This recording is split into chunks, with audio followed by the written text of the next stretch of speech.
Morris POV. Mori, kamusta na pakiramdam mo? Sorry talaga, hindi ko alam na may allergy ka pala. Sabi sa akin ni Jesusa nang idilat kong mga mata ko. It's okay, sabi ko sa kanya. Akala ko kasi wala kang allergy, sabi pa niya sa akin. Hindi na lang ako nagsalita. Hinahanap ng mga mata ko si Ninong, pero wala siya. Saan naman kaya siya pumunta? Umuwi na kaya siya? Lumabas muna ang ninong mo, sabi niya sa akin. Okay lang po ako dito. Baka hinahanap ka na ni Ashley. Pwede na po kayong umuwi, sabi ko sa kanya. Kasama naman niya si Manang kaya okay lang siya. Nag-aalala ko sa'yo kaya dito na lang muna ako, sabi niya sa akin. Okay lang ako dito, sagot ko sa kanya. Ano nangyari dito? Tanong niya sa akin sabay turo sa pulsuhan ko. Tumingin lang ako sa kanya at wala akong balak na sabihin sa kanyang dahilan. Bumalik na naman ang inis ko dahil naalala ko nangyari sa amin sa Siargao. Sorry kung nagtatanong ako. Naputo lang sasabihin niya dahil bumukas ang pinto. At pumasok si Ninong. Mabilis tong lumapit sa akin. Kamustang pakiramdam mo? May masakit ba sa'yo?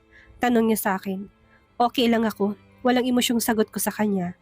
Next time, sabihan mo kami kung may allergy ka sa ibang mga pagkain para hindi na ako magluluto. Sorry talaga, Mori, sabi ni Jesusa sa akin. Why are you still here? Hindi ba sabi ko umalis ka na? Tanong ni Ninong sa ex-wife niya na seryosong mukha. Aalis na ako, hinintay lang kita. Wala kasing kasama si Mori dito, mahinhin na sabi ni Jesusa. Sige, ako nang bahala sa kanya dito, sabi ni Ninong. Okay lang ba na doon ako matulog sa bahay mo? Hindi ko talaga kaya na hindi kasama anak natin. My decision is final, Jesusa. Si Ashley lang ang pwede sa bahay ko. Hindi magandang tingnan na magkasama pa rin tayo sa bahay ko. Pinag-usapan na natin to. Hindi na magbabago ang desisyon ko. Kung ayaw mo sa desisyon ko ay pwedeng doon na lang si Ashley sa bahay niyo. Seryoso na sabi ni Ninong. Okay, I'm sorry. Sige, alis na ako. Pupuntahan ko na lang bukas ang anak natin. Paalam niya bago siya lumabas. Ako naman ay napaisip tungkol sa pinag-uusapan nila. Ibig sabihin ay sa bahay na niya titirang anak niya at gusto rin sana ni Jesusa pero ayaw ni Ninong. Pero bakit?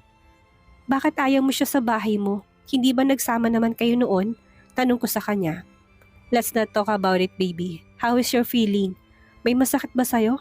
Natakot ako kanina, sabi niya sa akin. Okay lang ako. Sorry kung naabala kita. Pwede ka nang umuwi. Kaya ko na sarili ko dito, sabi ko sa kanya.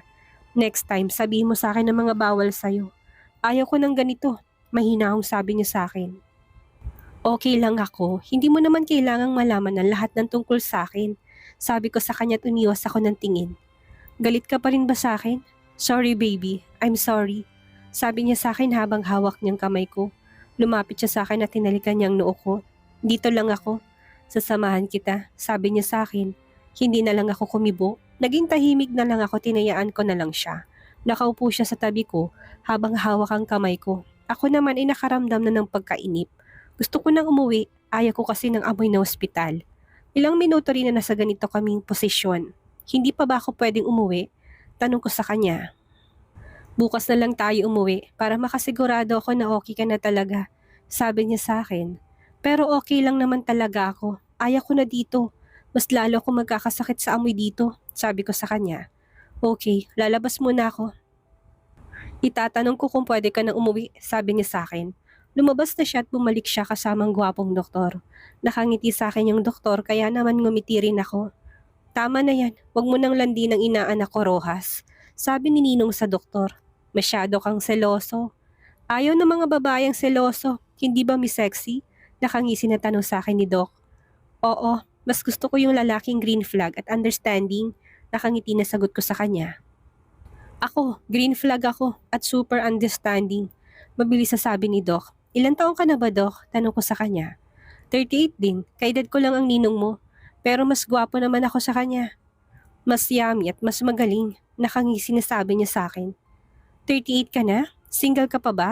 Ayaw ko kasing maging kabit at isa pang tanda mo na. Natatawa na tanong ko sa kanya. Ouch! Ang sakit naman nun. Rojas, umalis ka na nga. Uwi na kami, sabi ni Ninong. May triggered sa tabi-tabi. Natatawa na sabi ni Doc. Kung mahalaga pa sa yung buhay mo, manahimik ka na. Single pa ako, Miss Sexy. Ito palang calling card ko. Baka kailangan mo nang makakasama. Free ako basta. Let's go. Bigla na lang akong binuhat ni Ninong at palabas na kami ngayon sa silid namin. Masyado kang takot maagawan. Narinig ko na sabi ni Doc na para bang tuwang-tuwa to. Gusto kong tumawa dahil halatang piko na si Ninong. Sa tingin ko'y kaibigan niya si Doc at inaasal lang siya nito. At dahil pikon itong thunders na to, kaya nag-walk out na naman at this time kasama na niya ako. Sumubsob na lang ako sa dibdib niya dahil nahihiya ako sa mga tao dito. Ayaw ko na makita nilang mukha ko, baka gawan pa ako ng issue. Sapat na sa akin na kami lang dalawa ni Ninong, Arcos ang nakakaalam sa sekreto namin. At ngayong kasama na namin si Ashley sa bahay, ay alam ko mapuputo lang meron kami. Mas mabuti na rin siguro yon. Isa pa, lilipat na talaga ako kapag bigla niyang pinatira sa bahay niya ang ex-wife niya. Hindi ko rin kayang makasama siya sa isang bahay. Hindi rin kasi magandang tingnan ko sakali. Madaling araw na kami nakauwi at sinalubong ako ni Manang ng isang mahigpit na yakap. Nag-alala ko sa'yo, Iha. Kamustang pakiramdam mo? May masakit ba sa'yo? Sunod-sunod na tanong niya sa akin. Okay lang po ako, Manang. Sorry po kung pinag-alala ko kayo, sabi ko sa kanya. Sabihin mo ako ng mga bawal sa'yo. Sabi niya habang hinahaplos ang buhok ko.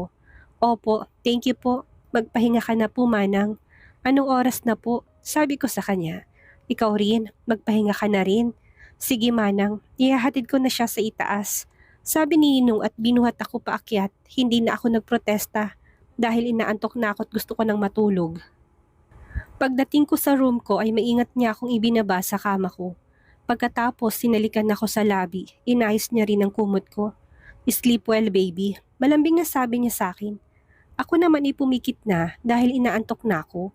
Hinayaan ko na lang siyang lumabas. Nagising ako dahil naramdaman ko na may nakayakap sa akin at bumungad sa akin ang gwapong mukha ni Ninong.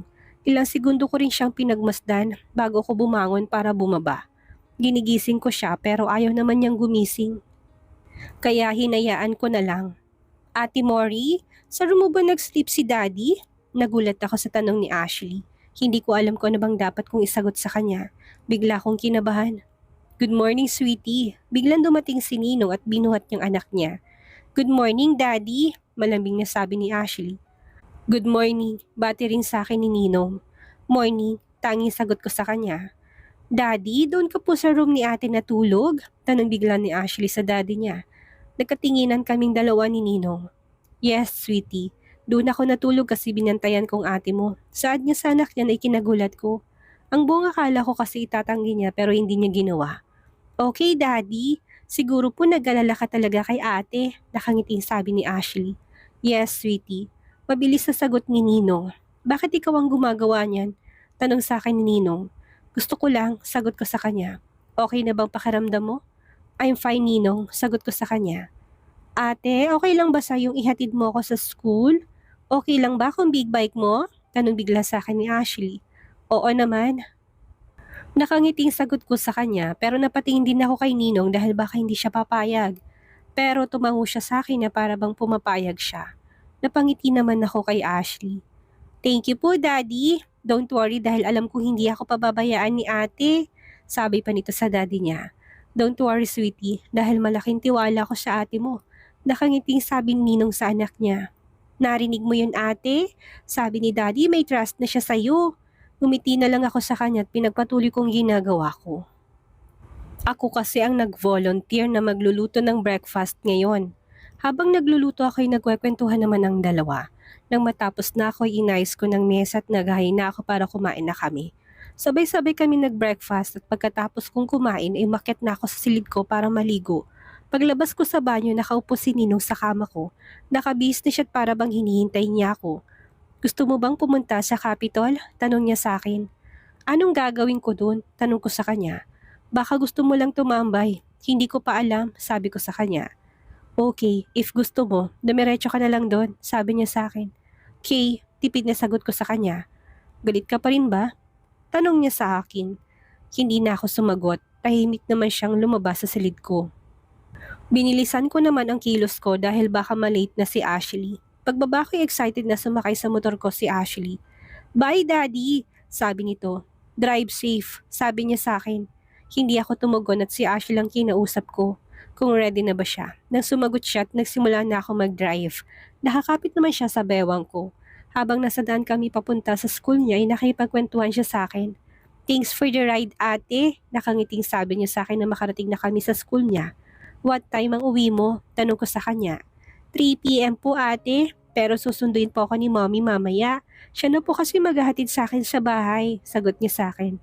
Okay, bye, sabi ko sa kanya. Bye ate, nakangiting sabi niya sa akin.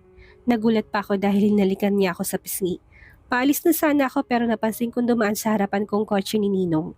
Ibig bang sabihin ay sinundan niya pa ako dito? Hindi ko alam kung pupunta ba ako sa Capitol. Mas gusto kong bisitahin ang bahay namin. Kaya naman nag-text ako kay Ninong na doon ako pupunta para naman hindi siya magtaka at higit sa lahat hindi na siya magalit sa akin. Pagdating ko sa bahay ay walang tao. Wala nang buhay ang bahay pero malinis pa rin to. Ang alam ko'y may naglilinis dito. May susi naman ako kaya ako nakapasok. Hindi ko tuloy maiwasang itanong sa sarili ko kung ganito rin kayang nararamdaman ni Daddy noong mag-isa siya dito. Hindi ko alam kung ilang oras ako nakatulala dito sa veranda namin. Napatingin ako sa phone ko, tinawagan kong attorney ni Daddy. Good morning attorney. Itatanong ko lang sana, pwede kaya natin gawing home for the aged o hindi kaya orphanage ang bahay namin? Kaysa wala namang nakatira dito, ibigay na lang natin para mapakinabangan, sabi ko sa kanya. Is that what you want? Tanong niya sa akin. Yes, sagot ko sa kanya. Okay, kung yan ang gusto mo. Thank you attorney, sabi ko sa kanya. Nang mawala ang tawag ay napangiti ako dahil alam ko sa sarili ko na tama lang ang ginagawa ko. Alam ko rin kasi sa sarili ko na hindi ako titira dito, kaya mas mabuti pang tirhan ito ng mga tao na walang tahanan. Napatingin ako sa ibaba dahil narinig ko na may dumating na sasakyan at sininong to. Bumaba ako para pagbuksan siya ng gate. Pagbaba niya sa kotse may dala siyang pagkain. I brought you some food, sabi niya sa akin. Thank you, sabi ko at pumasok na kami ulit sa loob ng bahay. Tumawag sa akin si attorney. Ang sabi niya gusto mo tong gawin na orphanage o hindi kaya home for the aged. Oo, kaysa naman multong tumira dito. Medyo pabirong sabi ko sa kanya. That's a good idea baby, sabi niya sa akin. Hindi naman kasi ako titira dito kapag nag-asawa ko. At isa pa kapag binenta ko naman.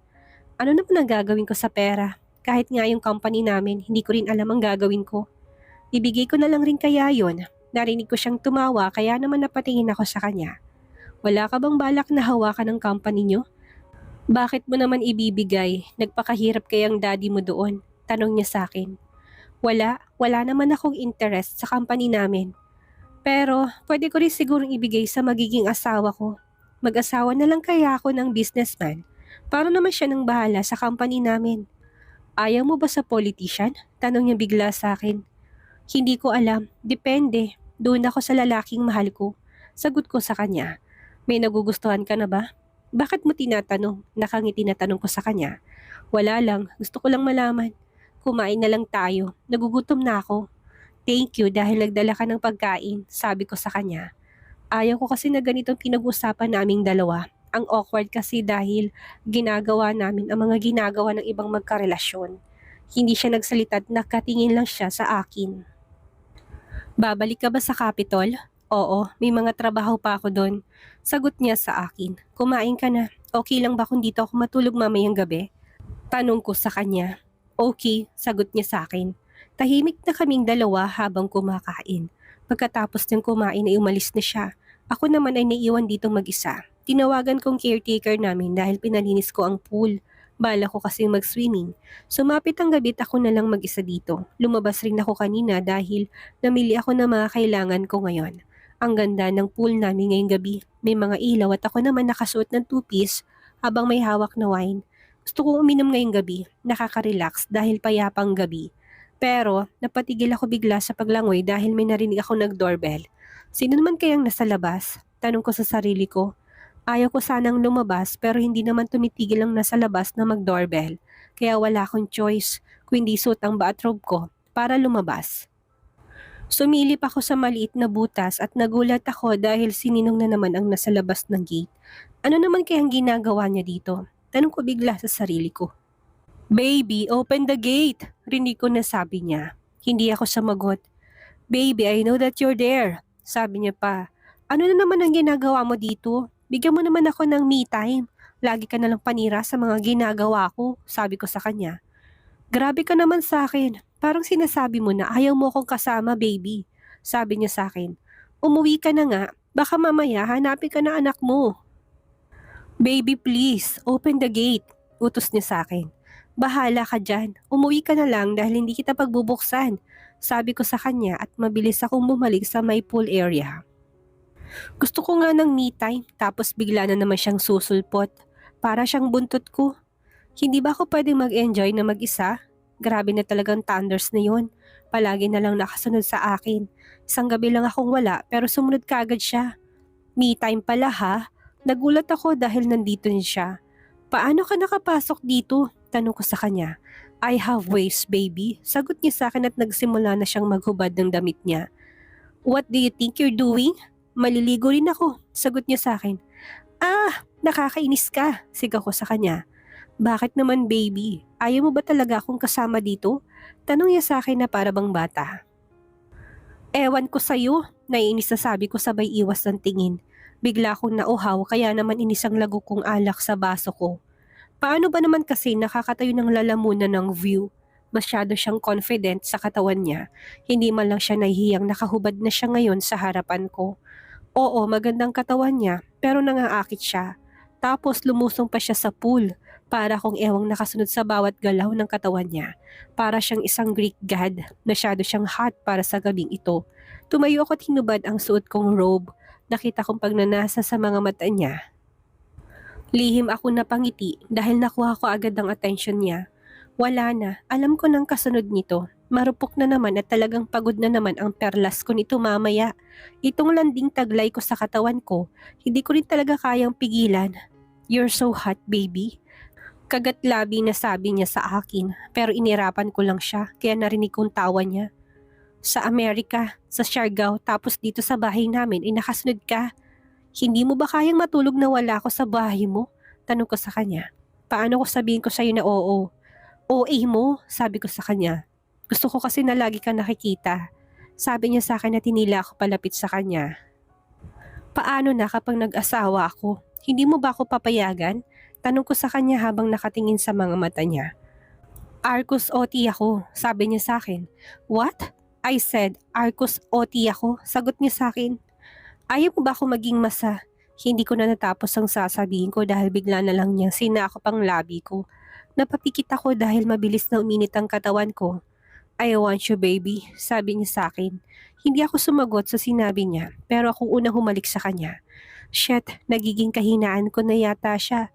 Hindi ko na kayang pigilan ang sarili ko pagdating sa kanya. Wala na dahil tuluyan na naman akong bumigay sa kanya. Hindi ka ba hahanapin ni Ashley? Tanong ko sa kanya. Hindi, sinabi ko sa kanya na may boys night out kami ng mga kaibigan ko. Sagot niya sa akin, you lied to her?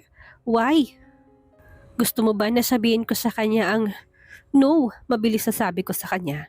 Okay lang ba? Baby na ibigay mo sa akin ng gabing ito. Tanong niya sa akin. Okay, sagot ko sa kanya. Ngumiti siya sa akin. Simula nung dumating ka, hindi na ako nagka-interest sa iba, sabi niya sa akin. Kapag umalis ako, magkaka-interest ka na rin ulit. Sabi ko sabay iwas ang tingin sa kanya. Baby, look at me, utos niya sa akin. Bakit? Look at me, utos niya ulit. Tumingin ako sa mga mata niya. Hindi ko alam kung anong emosyon ang meron sa mga mata niya. Pero ang paraan ng tingin niya sa akin ay nagbibigay ng kakaibang kaba sa puso ko. Na kapag nagtatagpo ang mga mata naming dalawa, ay bumibilis ang tibok ng puso ko. Gusto kong lumayo sa kanya, pero hindi niya ako hinayaan. Mas naging mahigpit ang hawak niya sa akin. Mori, ano bang dapat kong gawin? Ano bang dapat kong gawin para pigilan ang sarili ko na hindi mahumaling sa'yo? I'm crazy over you, sabi niya sa akin. Ninong, sambit ko.